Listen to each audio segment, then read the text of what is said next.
kumon ga mari leinana Shembileima girl Chindren home da angamba kumol gi oiba chaklen lama katpiduna angang singbu aramba pelhan bibagi damakta home asigi maigai dagi yam harauba nungaiba thagachari loinana leikhidraba ahalsing arusu darenblenda nungai yai phana ingna tamna shanti oina leiba oisnu haina home gi maigai dagi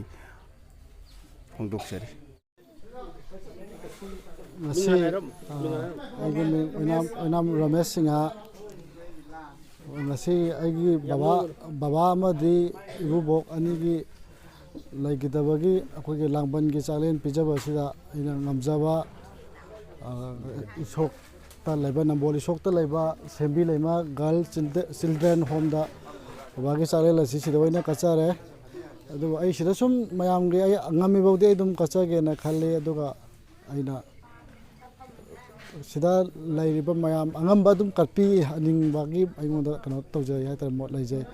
ta magi yumda hoi tawba yai adubu yumda tawdri hoi loi nutigi hoi chadana du mayam loi lairaba ngaktani na ko aina ju khatang sida aina khatang awangna taraba jing khatang aingonda aigi mot aigi pamjaba ha tare ai khatang share tawning dana sida oina hanta ki oina de smai kacha bani adu mathang jo ai sida dum kacha ge na dum ai ngami bodi dum sida dum kacha ge na aingonda sumaina laijai mayam na ju dum angamba dum mateng pangbibada kaisu kaite na khanjai chara ai losan jara